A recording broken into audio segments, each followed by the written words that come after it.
अपने तमाम नौजवान साथियों का जो इस प्रोग्राम को ऑर्गेनाइज किया है उसके जज्बात का ख्याल करते हुए ये बात कहना चाहूँगा कि हमारे नबी की सुन्नतों में से था कि आज के दिन और मुहर्रम के दिन और मुहर्रम के या तो एक दिन बाद या एक दिन पहले का 2 रोज़ा हमें रखना चाहिए। लेकिन अफसोस है कि आज इस मंच पर खुरमा, बिस्किट, नमकीन और पानी सजा दिया गया है। ये अफसोस भी हमको और आपको ही करना पड़ेगा। ये अफसोस करने के लिए कोई पांडे जी, कोई यादव जी, कोई दलित साहब हमारे बीच नहीं आएंगे, क्योंकि हम और आप जिस बुनियाद पर इस मुल्क में या दुनिया के किसी भी कोने में सताए जा रहे हैं वो सिर्फ अपने ईमान की बुनियाद पे सताए जा रहे हैं। बाकी इस बुनियाद पे हम नहीं सताए जा रहे हैं कि हमने किसी की ज़मीन कब्जा कर ली, हमने किसी के भाई को मार दिया, हमने किसी की बहन की इज्जत लूट ली। इस बुनियाद पे हमें कोई नहीं सता रहा है। हमें सता सिर्फ इस वजह से रहा है कि हम मुसलमान हैं, और क्या वाकई में हम मुसलमान हैं, ये बात भी हमें सोचना होगा। आज के 1400 साल पहले भी जालिमों ने जुल्म किया और हमारे नबियों ने, खलीफाओं ने, सहाबियों ने डट कर उस जुल्म का मुकाबला किया, और आज भी जालिम को जालिम की शक्ल से याद किया जाता है। और जुल्म के खिलाफ लड़ते लड़ते शहीद हुए तमाम सहाबियों को हम आज उनको याद करते हैं, उनकी सीरतों को पढ़ते हैं। आज इस मुल्क में, जिस मुल्क में हम हैं, लगभग 74-75 साल पहले, 75 साल भी, 15 अगस्त को हमने आज़ादी मनाई। 15 अगस्त 1947 को ये मुल्क आज़ाद हुआ, और मुल्क आज़ाद होने के लगभग 2.5 साल मेहनत करने के बाद, तमाम उसमें हर धर्म के मानने वाले लोग थे, एक मुल्क की किताब बनाई गई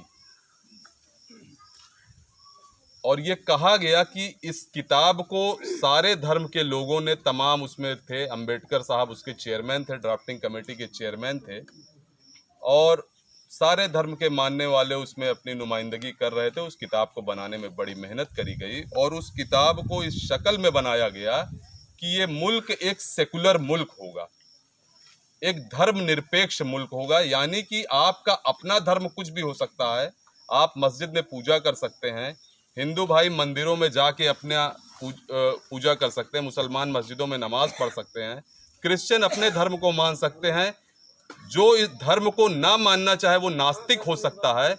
लेकिन ये किताब जो है, ये धर्म के आधार पे किसी का फैसला नहीं करेगी, ये हर धर्म के मानने वालों को बराबर हक देगी। और इस बात को मानते हुए हमारे बड़ों ने ये फैसला किया कि जिसे पाकिस्तान जाना है वो पाकिस्तान चला जाए, जिसे अफगानिस्तान जाना है वो अफगानिस्तान चला जाए, दुनिया के जिस कोने में जिसे जाके बस जाए। लेकिन हमारे बड़ों ने ये फैसला किया कि हमें इस मुल्क में रहना है और इसी मुल्क को सजाना है, इसी मुल्क को संवारना है। आज अफसोस ये है कि एक तो वैसे ही हमारे नुमाइंदगी करने वाले लोग कम हैं, जो हमारी नुमाइंदगी करता है और हमारी आवाज़ को कभी किसी मंच पर उठाता है, उसके ऊपर देशद्रोह का मुकदमा लगा दिया जा रहा है। यानी ये कहा जा रहा है कि तुम देश के खिलाफ हो, तुम देश के लिए नहीं हो, तुम देश में नफरत पैदा कर रहे हो, तुम देश को सही तरीके से चलने नहीं देना चाहते हो, और उस पर देशद्रोह का मुकदमा लगा के जेल भेज दिया जा रहा है। अभी हालिया मुकदमा जो किया गया देशद्रोह का कल परसों में, वो जनाब शफीकुर रहमान बर्क साहब पे किया गया। जो भी मेरे भाई सियासत से जुड़े हैं वो जानते होंगे कि जनाब शफीकुर रहमान बर्क साहब समाजवादी पार्टी के सांसद हैं।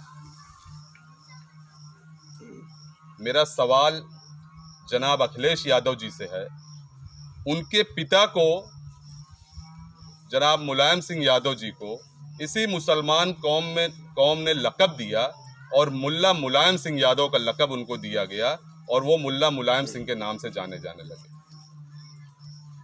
हम लोगों के लिए अगर कोई नाखून भी कटा देता है तो हम उसको अपने सर पर बिठा कर रखते हैं, जबकि ये बात दुनिया जानती है कि एक मस्जिद अगर बनी हुई थी, उस मस्जिद की हिफाजत करना सरकार का काम था, और सरकार ने बाकायदे सुप्रीम कोर्ट में एफिडेविट दाखिल किया था कि इस मस्जिद पर परिंदा भी पर नहीं मार सकता है। एक तरफ उसी सोच के लोग उस मस्जिद को शहीद करने वाले थे, और एक तरफ उसी सोच के लोग उन पर गोली चलाकर आगे राजनीति करने वाले थे, जिसका हम आज तक कर्ज उतारते उतारते उतारते उतारते इतना कर्ज उतारे कि उसी पार्लियामेंट के एक सांसद जनाब आजम खान साहब आज अपने बीवी और अपने बच्चों के साथ उस जेल में बंद हैं और अपनी जिंदगी और मौत से लड़ रहे हैं। अब हमको सोचना यह है कि हमने अपना रहबर आजम खान साहब को बनाया था, या मुल्ला मुलायम सिंह को बनाया था, या अखिलेश यादव को बनाया था। अगर आप अपना रहबर आजम खान साहब को बनाए थे, तो आज आपका रहबर जेल के अंदर अपनी जिंदगी और मौत से जूझ रहा है, और हम और आप फिर एक बार 2022 का चुनाव नजदीक आ रहा है, और समाजवादी पार्टी का झंडा लेकर किसी हद तक समाजवादी पार्टी को मजबूत करने की सोच रख रहे हैं। मुझे इस बात का अफसोस नहीं है, हर आदमी के अपने ख्यालात होते हैं, हर आदमी की राजनीतिक सोच होती है, उसकी समझ होती है, लेकिन आज के 1450 साल पहले जुल्म का मुकाबला किया गया और शहादत दी गई, और आज 1450 साल बाद जुल्म का मुकाबला करने के लिए हम एक जालिम बीजेपी को छोड़कर दूसरे जालिम अखिलेश यादव और मुलायम सिंह यादव को चुन रहे हैं। हम अपनी कुर्बानी देने के लिए तैयार नहीं हैं। हमारे बच्चों पर मुकदमे हो जाते हैं, हम पर मुकदमे हो जा रहे हैं, हम जेल चले जा रहे हैं। हम इन सब बातों का हवाला देकर हम ये कहते हैं कि अब हमको समाजवादी पार्टी ही बचा सकती है, चलो भाई इसको मजबूत करो और बीजेपी को रोकने का काम किया जाए। मेरा जहां तक मानना है, जो मैंने आज तक दीन को पढ़ा और दुनिया को पढ़ा, मैं ये बात जानता हूं कि किसी भी जुल्म का मुकाबला अगर आप ये सोचते हो कि वो मेरा पड़ोसी आकर करेगा, मुझ पर लाठी कोई आके चला रहा है, मुझ पर कोई आके, चाहे वो प्रशासन के लोग हों, चाहे वो किसी दूसरे धर्म के मानने वाले लोग हों, चाहे वो हमारे ही यहाँ का कोई जालिम क्यों ना हो, अगर वो हम पर आके जुल्म कर रहा है तो सबसे पहले चिल्लाना हमें पड़ेगा, शोर हमें मचाना पड़ेगा, उसकी लाठी रोकने का इंतजाम हमें खुद करना पड़ेगा। अगर हम ये सोच रहे हैं कि हमारा पड़ोसी आकर हमारी मदद करेगा, तो कभी कोई मदद करने नहीं आएगा जब तक आप अपनी आवाज खुद नहीं उठाओगे।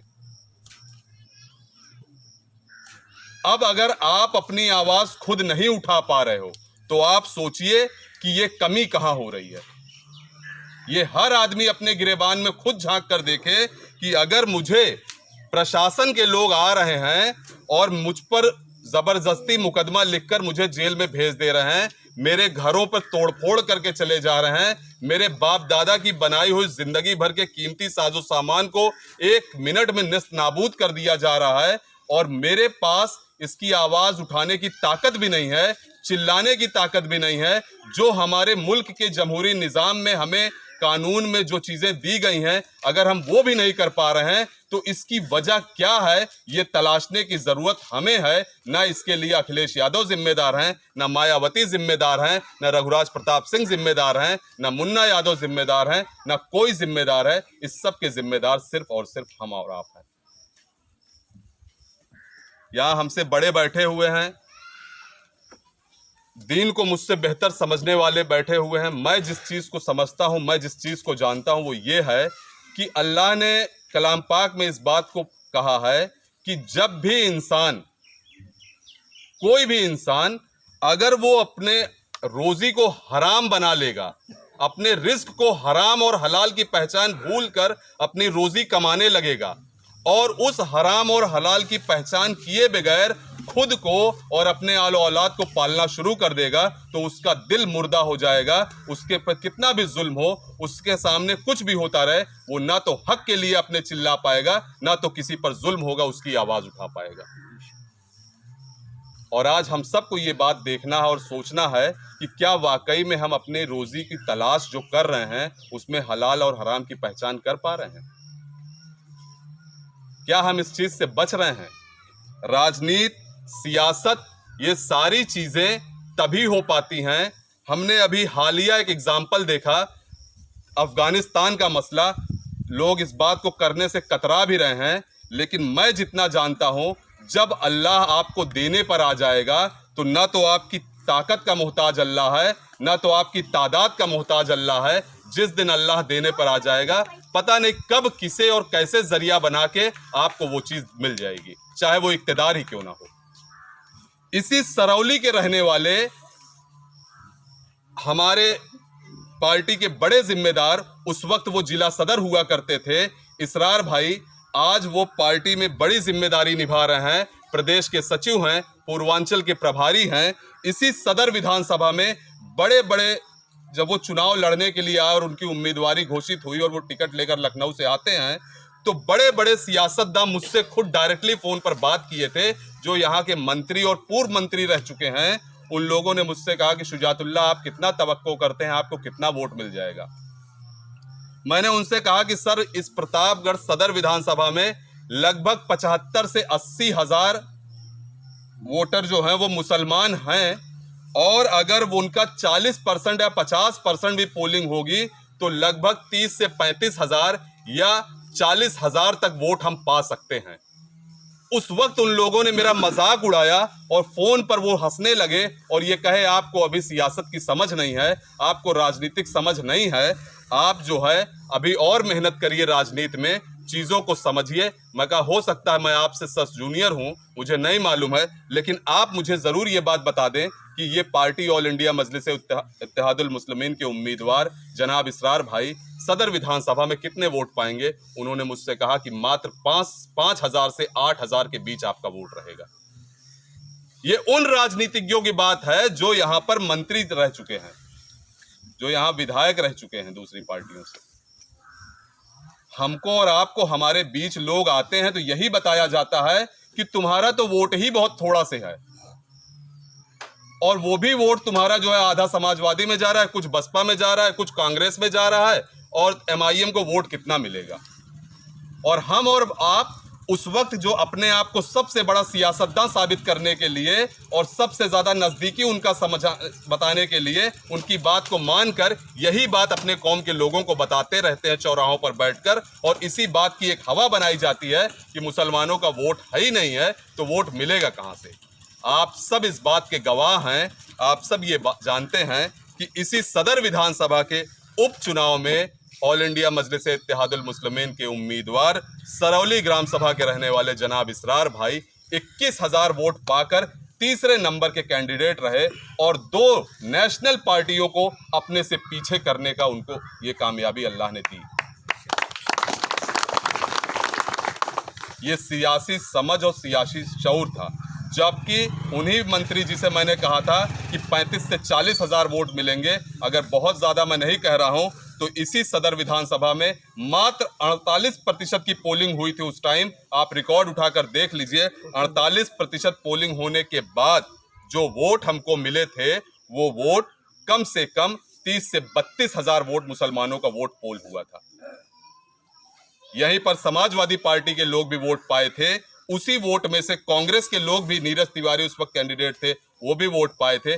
बसपा में भी कुछ हमारा वोट गया था, और उसके बाद इसरार भाई 21,000 वोट पाए थे। अब इसी सदर विधानसभा की बात मैं कर रहा हूं। अगर MIM अपना प्रत्याशी उतार देती है, किसी मुसलमान को अपना प्रत्याशी अगर वो बनाकर लाती है, तो मेरे भाई आप जितने लोग यहाँ बैठे हो, जरा अपने दिल पर हाथ रख के सोचिएगा कि 30,000 से 32,000, 35, सिर्फ मात्र 40 और 45% की पोलिंग की बात बता रहा हूँ। कहीं यही पोलिंग बढ़कर 60%, 70% हो तो आपका 40 से 45,000 वोट सिर्फ आप ही का रहेगा। तब भी अगर 40 से 45 या 48% पोलिंग होती है, उस पोलिंग में भी आपके 30 से 32,000 वोट हैं। मात्र 15,000 वोट आपको जरूरत है विधायक बनने के लिए। क्या आपको उम्मीद है कोई दूसरे धर्म के, जाति के लोग ऐसे हैं इस सदर विधानसभा में जो आपको 12 से 15,000 वोट देकर आपको विधायक बनता हुआ देखेंगे? आप जितने लोग यहाँ बैठे हैं, ये सवाल मैं आपके बीच में छोड़ रहा हूँ कि 35,000 32,000 वोट आपका, 12 से 15,000 वोट किसी दूसरे भाई का, कोई धर्म, कोई जात, कोई बिरादरी ऐसी दिखाई देती है जो आपको सदर विधानसभा में वोट देकर आपको ऐवान में भेजकर अपने ऊपर हो रहे जुल्म और अत्याचार की बात उठाने के लिए मौका फराहम कर सकती है। जितना मेरी राजनीतिक समझ है वो मैं यही जानता हूं कि चाहे वो हमारे ठाकुर भाई हों, चाहे वो पंडित जी हों, चाहे वो यादव भाई हों, वर्मा हों, पटेल हों, दलित हों या कोई भी हो, कोई इतना बड़ा दिल नहीं रखता है कि मुसलमान को वो ऐवान में भेज दे।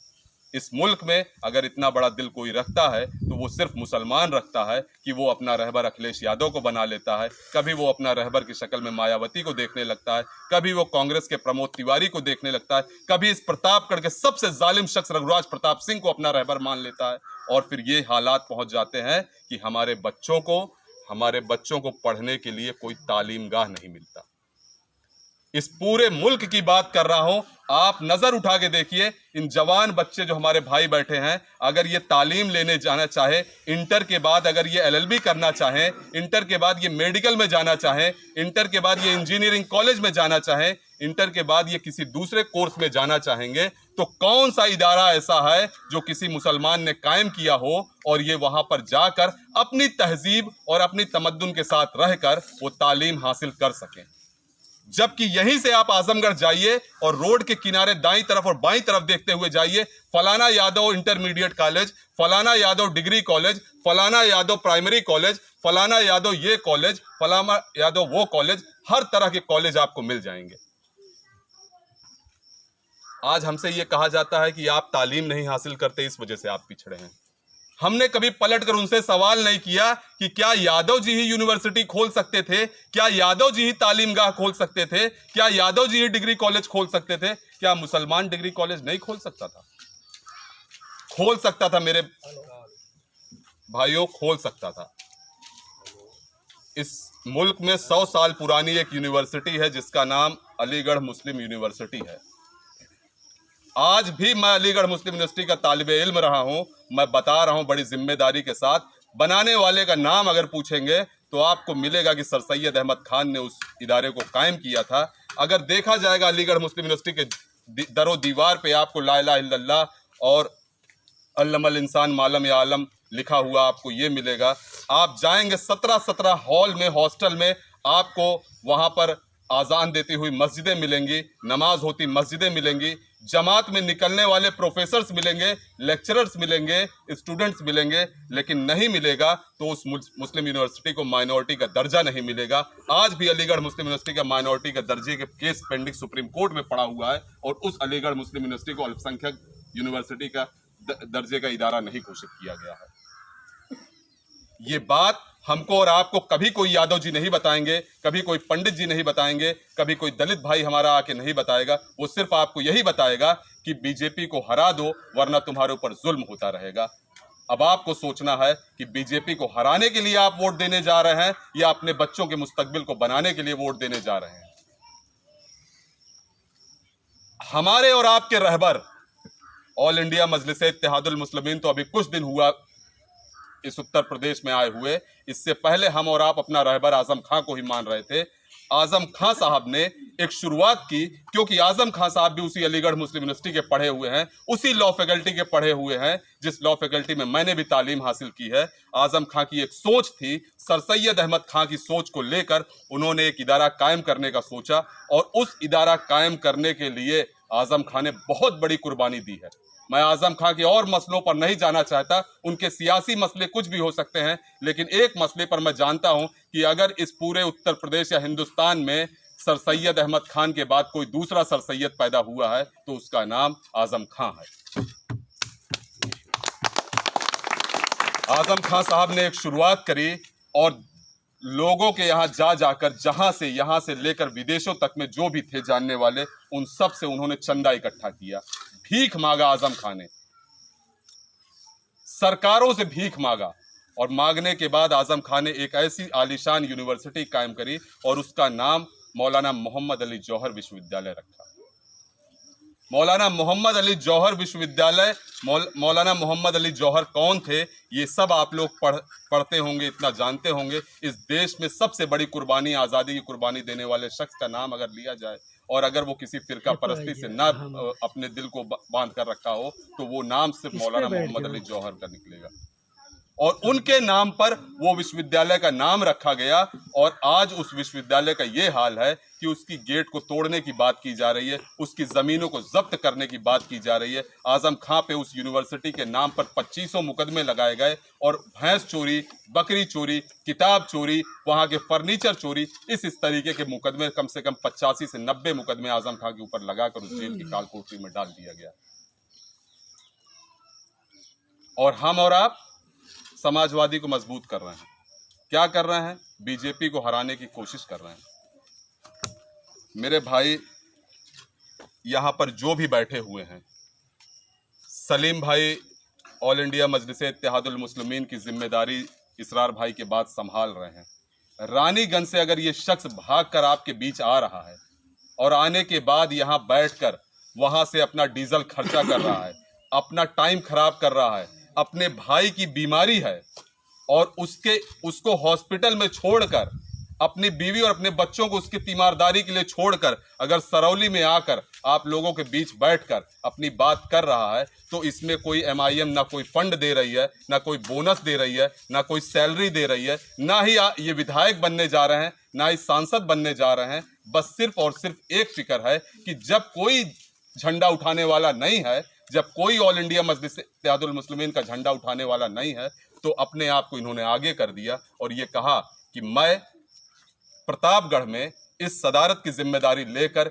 गली गली, मोहल्ले मोहल्ले, घर घर जाके लोगों को समझाने का काम करूंगा और इंशाअल्लाह अल्लाह उनके दिल में बात डालेगा और ये हमारा काम आसान होगा।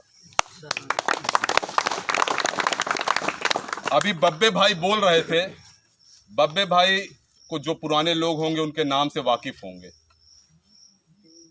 बब्बे भाई कौन थे, उनका इतिहास क्या था, ये लोग जानते होंगे। नहीं जानते होंगे तो थोड़ा पता करने की कोशिश करिएगा, जान जाएंगे। उसके बाद भी बब्बे भाई अगर ऑल इंडिया मजलिस इत्तेहादुल मुस्लिमीन का परचम उठाकर टहल रहे हैं तो ये हिम्मत और कलेजे और कुर्बानी की बात है। और थोड़ा सा फैमिली बैकग्राउंड के बारे में बता दूं, बब्बे भाई के पास बेटा नहीं है, 3 बेटियां हैं। कोई बहुत पूंजीपति या वो कहते हैं ना कि सोने का चम्मच लेकर नहीं पैदा हुए हैं। संघर्ष करना है अपनी ज़िंदगी को चलाने के लिए, अपने बाल बच्चों को चलाने के लिए। बब्बे भाई अपनी बच्चियों को LLB करा रहे हैं, अपने बच्चियों को अच्छी तालीम दिलवा रहे हैं। उसके बाद जिसके 3 बच्चियां होती हैं, जिसके शादी ब्याह से लेकर घर चलाने तक की तमाम जिम्मेदारियां होती हैं, वो कभी ऑल इंडिया मजलिस इत्तेहादुल मुस्लिमीन का परचम नहीं उठाता। वो देखता है कि किस पार्टी में मेरे फायदे हैं। मैं अगर राजनीति करने जा रहा हूं तो कहां से मुझे दलाली का पैसा मिल जाएगा, कहां से मुझे और पैसा कमाने का रास्ता मिल जाएगा, मैं उस पार्टी से जाके जुड़ूं। बब्बे भाई उस पार्टी से ना जुड़कर आज मजलिस इत्तेहादुल मुस्लिमीन का झंडा अगर उठाए हैं तो ये इनकी कुर्बानी है। उसके बाद भी अगर हम ये कहें कि नहीं भाई, कोई बहुत पूंजीपति आदमी आएगा जो 5 फॉर्च्यूनर लेके निकलेगा, जो 4 राइफल लेके खड़ा होगा, जिसके पीछे बहुत सारे लोग होंगे, हम तो उसी का जिंदाबाद का नारा लगाएंगे। तो मेरे भाई, हम लगाते रहें जिंदाबाद के नारे। चुनाव 5 साल बाद आते हैं और लोग फॉर्च्यूनर से निकल कर चले आते हैं, आने के बाद हम उनका जिंदाबाद करके वोट भी दे देते हैं और फिर उसके बाद क्या होता है वो हमारे और आपके सामने है, जिसकी बात बड़ी तफसील से बब्बे भाई अभी बताए कि कैसे हमारे लोगों को। अभी कानपुर की बात है, एक बाप जो रिक्शा चलाता था, जो टमटम रिक्शा होता है बैटरी वाला, वो रिक्शा चलाया करता था। औरत में आपस में, पड़ोसी में हिंदू और मुस्लिम, उसकी औरत और हिंदू औरत से कुछ बात हो गई और वो निकल रहा था अपने घर से। हिंदूवादी संगठन जिसका नाम बजरंग दल है, उसके लोग आते हैं और आने के बाद उस रिक्शे वाले को पकड़कर वहीं पर मारने लगते हैं। मारते हुए उसकी दाढ़ी नोचते हैं और उससे कहते हैं लगाओ जय श्री राम के नारे। और उसकी बच्ची, छोटी बच्ची, 5 साल 8 साल की बच्ची दौड़ कर आती है, अपने बाप से लिपट जाती है और ये कहती है मेरे बाप को छोड़ दो, माफ़ी मांगती है, लेकिन उसके बाप को छोड़ा नहीं जाता और उसको मारते मारते अधमरा कर दिया जाता। ये आज ज़्यादा दिन की बात नहीं, अभी 5, 6, 7 दिन की बात है। सोशल मीडिया से जो लोग जुड़े होंगे वो देखे होंगे। उसके बाद उसी बजरंग दल के लोगों में 3-4 की गिरफ्तारियां होती हैं, उनको लेके जाया जाता है। बजरंग दल के तमाम लोग इकट्ठा हो जाते हैं, कानपुर शहर के कम से कम सैकड़ों की तादाद में लोग थाने पहुंच जाते हैं और ये कहते हैं कि अगर उनको नहीं छोड़ा जाएगा तो इस थाने को फूंक दिया जाएगा, इस थाने को आग लगा दिया जाएगा। मजबूरन थानेदार उसी समय उसको जमानत दे देता है वहीं से और छोड़ दिया जाता है मुचलका भरवा कर। ये है सत्ता की ताकत, सत्ता का गुरूर और सत्ता का घमंड, जिसके बुनियाद पर वो जुल्म कर रहे हैं। हमने तो अपना इरादा कभी जुल्म का नहीं रखा, अल्लाह जानता है। और बैरिस्टर असदुद्दीन ओवैसी की कोशिशों और काविशों के बारे में अगर आप लोग जानते होंगे, यहाँ जितने लोग बैठे हैं, मुझे पूरा यकीन है कि किसी से भी मैं पूछूं कि क्या ओवैसी साहब कैसे लीडर हैं, तो आप सब कहोगे बहुत ईमानदार लीडर हैं, बहुत अच्छी बात करते हैं, बहुत अच्छा बोलते हैं, लाजवाब बात करते हैं, उनके सामने कोई उनकी बात को काट नहीं रख पाता। लेकिन फिर उसके बाद एक सवाल ये है कि आखिर वोट देने में हम क्यों पीछे होते हैं? आखिर क्या वजह होता है कि हम समाजवादी और बसपा और कांग्रेस और ये और बीजेपी को हराना? हमारा और आपका सिर्फ एक बात का कहना होना चाहिए कि भाई इस मुल्क में हर आदमी अपना लीडर है। अनुप्रिया पटेलों की लीडर हो सकती हैं, अनुप्रिया पटेलों के लीडर हो सकती हैं, यादवों के लीडर अखिलेश हो सकते हैं, ठाकुरों के लीडर अगर रघुराज प्रताप सिंह हो सकते हैं, पंडितों के लीडर अगर प्रमोद तिवारी हो सकते हैं, तो मुसलमान का लीडर क्यों इसरार नहीं हो सकता? क्यों सलीम नहीं हो सकता? क्यों असदुद्दीन ओवैसी नहीं हो सकता है? ये सवाल आप उनसे पूछ सकते हो। मैं सिर्फ अपनी बात को खत्म करना चाहता हूं, लेकिन एक बहुत जरूरी बात करके अपनी बात को खत्म करूंगा। वो ये कि भाई, चाहे इसरार भाई हों, चाहे सलीम भाई हों, अल्लन भाई हों, बब्बे भाई हों, या कोई भी हो, असदुद्दीन ओवैसी साहब हैदराबाद से प्रतापगढ़ नहीं काम करने आएंगे। जनाब शौकत अली साहब यहाँ काम करने नहीं आएंगे। कभी हम और आप इकट्ठा होंगे और उन्हें बुला लेंगे तो वो आएंगे और काम करने का तरीका हमें बता सकते हैं, हमारे अंदर एक जज्बात और एक इनकलाब पैदा कर सकते हैं। लेकिन काम करने के लिए हम और आप सबको एक हाथ से एक हाथ पकड़कर जंजीर बनानी पड़ेगी और इसी तरीके से काम करना पड़ेगा। आज यहाँ बैठे हुए लोगों से सिर्फ मैं एक बात की अपील करूंगा, अगर आपको लगता है कि मेरी कही हुई बात में ज़रा सी भी सच्चाई है, तो सिर्फ और सिर्फ हमें जैसे ही नमाज पढ़ना फ़र्ज़ है, हमें जैसे और दीन के अरकान पूरे करने फ़र्ज़ हैं, वैसे ही इस जमहूरी मुल्क में अगर हमने इस बात का अहद किया है कि हम इस मुल्क के संविधान को मानेंगे, तो इसकी सियासत में हिस्सा लेना भी हमारे लिए फ़र्ज़ हो चुका है। मैं बड़ी जिम्मेदारी के साथ ये बात अपने दीन के जानकारों के सामने कह रहा हूँ कि जब हमने अहद लिया है मुल्क के संविधान पर और एक जमहूरी निज़ाम में रह रहे हैं, तो उसकी सियासत में भी हमें आना पड़ेगा। और उसकी सियासत में आने के लिए मेरे नौजवान साथियों से मैं अपील करूंगा कि ये मगरौरा ब्लॉक है, इस प्रतापगढ़ में 17 ब्लॉक हैं। मैं बहुत बड़ी जिम्मेदारी आप लोगों को नहीं देना चाह रहा हूं। आप सब यहाँ जितने बैठे हैं, इन सब से सिर्फ एक बात कहूँगा कि इस मगरौरा ब्लॉक में कम से कम 90 से 100 गाँव आते हैं। मैं आप लोगों से सिर्फ यही कह रहा हूँ कि उस 90 से 100 गाँव में कम से कम 70 गाँव में हमारे कमेटी, हमारे लोग, MIM पार्टी के चाहने वाले ऐसे लोग मौजूद होंगे। उनका नाम और उनका मोबाइल नंबर, ये चीज़ इकट्ठा करके आप जिला सदर जनाब सलीम अंसारी साहब को देने का काम कर दें। यही एक मेहरबानी कर दें मेरे ऊपर, कि यही मेरी अपील को आप मान लें कि इस मगरौरा ब्लॉक के 70 गांव, अगर 100 गांव हैं तो 100 गांव की मैं बात नहीं कर रहा हूं, 100 में से भी कोई भी 70 गांव आप चिन्हित कर लें और उन 70 गांव में जो भी MIM से मोहब्बत करने वाले लोग हैं, जो भी MIM के लिए फिक्रमंद हैं, अगर नहीं है तो उनके दिल में एक जज्बा पैदा करिए और उनका नाम और उनका मोबाइल नंबर, एक गांव से कम 5-5, 6-6, 8-8, 10-10 लोगों के नाम इकट्ठा करके सदर साहब को, अल्लन भाई को, मुझको, अतीक भाई को, वो बैठे हुए हैं हमारे रुस्तम भाई को मैं चाहता हूं कि वो यहाँ के ब्लॉक का अध्यक्ष बने और इस जिम्मेदारी को वो संभालें। अगर वो अभी पद नहीं भी ले रहे हैं, तो मैं अपनी तरफ से उनकी इज्जत करता हूं और ये मैं चाहता हूं कि मेरी नज़र में वो अध्यक्ष हैं और वो इस जिम्मेदारी को लें और उस 70 गांव की लिस्ट को तैयार करें और 70 गांव से हमको ऐसे लोगों को तलाश करके दें, ताकि चुनाव आते समय हमारे संगठन जो हैं हर जगह मौजूद होना चाहिए और कभी कोई परेशानी किसी गांव में आए तो हमारे संगठन के लोग हमको उस परेशानी के बारे में इत्तला कर सकें, ताकि उनकी लड़ाई को हम मजबूती से लड़ सकें। बहुत बहुत शुक्रिया, आप लोगों ने वक्त दिया।